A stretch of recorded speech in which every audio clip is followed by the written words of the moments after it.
basically, I just wanted to update people on, for those of you who were not at the budget briefing, we're working very hard to get our line proposal to the city council by the end of the month. So we think it will be public and online on April 29th. Part of that is clearly that we're negotiating almost with all of the unions simultaneously. I've also been meeting with nonprofits, the county, the housing authority, to try to merge some of our resources in the running of things like rec centers and senior centers, so that we can keep them open and that there'll be services for the citizens, even though they may not always be staffed by city people. And today I was at the Association of Bay Area Governments where the three mayors, it's like Ed Lee and Chuck Green, I have to stop hanging out this way, but we were discussing what we can do as a region in these tough times. We talked about how we had opposed the governor's attempt to cut redevelopment. We also talked about how the state as a whole, because most of us are part of CalPERS, have to start taking on the long-term pension issues. And thirdly, I have been continuing to urge the Bay Area to work together economically as a unit. So for instance, tomorrow is our conference for the exports, organizing exports in the Bay Area. When you look at other countries and you look at regions, let's say like how France markets its wine, Northern California doesn't do the equivalent where we really coordinate. And so for instance, on my briefing, I think I said to some groups is that when I'm going to Hong Kong in May, that my last stop will be in Hong Kong, and I promised this bar that was opened by 22 East Bay wineries in Hong Kong that I would stop by and do a media event for them to help market the East Bay wineries. And I'm hoping out of our regional Northern California conference that we can do something like that on a grander level for Northern California, marketing in all of the big cities in China, California wines in Beijing and Shanghai, etc. So why does the mayor of Oakland care about it? Well, we care about it because most of the agricultural products in Northern California go through the Port of Oakland. And last month, I think for the first time, we exported more than we imported.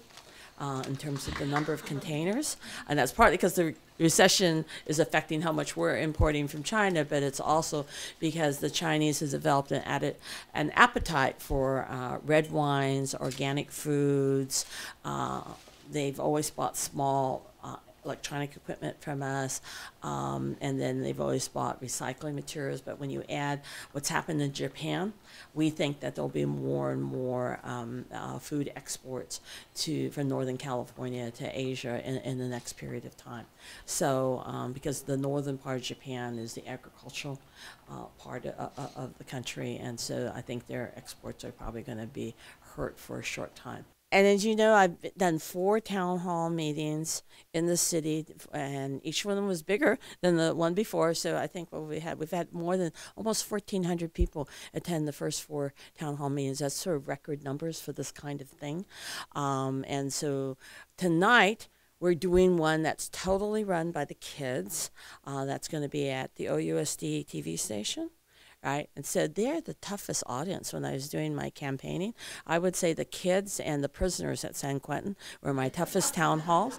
No, but they had a lot of time, so they're on the internet. They knew precisely numbers, and they had really good questions on Measure Y. So that was pretty amazing. So that's all I have to say. You guys have questions? I have a question. What sort of directive or cues did you take away from city council members from the retreat, particularly as it relates to the pension issue, PFERS? I think what they didn't say was as important as what they did say. I mean, it's clear that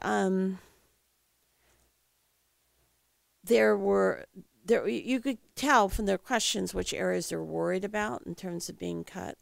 And so one of the things I took away was the film person. They really want to know whether that position, we're doing an analysis now, does it really earn its amount, and if so, that we need 2 people or 1. I mean, what I think people got pretty clearly, despite all the sort of buzz before the meeting, is this is a very bad budget. There is almost nothing that's going to be untouched in some way or the other. What I don't think some of them understood, which I tried to emphasize, is that should they not let me put the parcel tax on the ballot, or should it fail? All those horrible things I listed, instead of like picking 60% of them and doing those, or they'll have to do almost all of those or come up with the equivalent of all of those and add a couple of million more, because that's because of the numbers in terms of the shortfall for this year not improving. We're going to be looking more at 50 million maybe of cuts, maybe at the worst scenario 52, although a couple of the revenues are starting to come up a little itty bit, and we'll see whether the economy continues to pick up. It is statewide. I don't know if we're going to reflect that. We have such high unemployment in Oakland. I don't think our retail shopping picks up as quickly as possible, but I have to say I bought $500 worth of stuff at Target the other day for the office in my house. I've been saving that up. I've been doing my best to buy Oakland, and we'll see how that goes. I think what they didn't say is probably as important. They didn't say don't do anything strongly. I mean, I think they got that we're going to probably have to do a lot of things.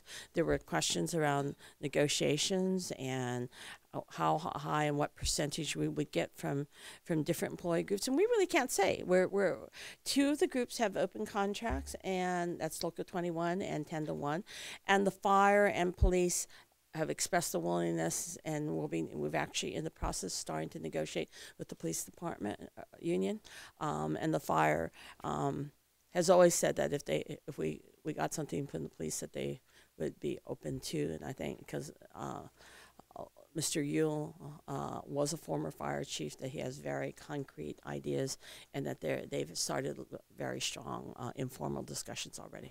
But I'm curious, like with the issue like PFERS, like how do you sort of give them a budget where you don't know where they're going to go? Yeah, I'm just going to, at this point, just choose, right? I mean, what I read is there's no consensus.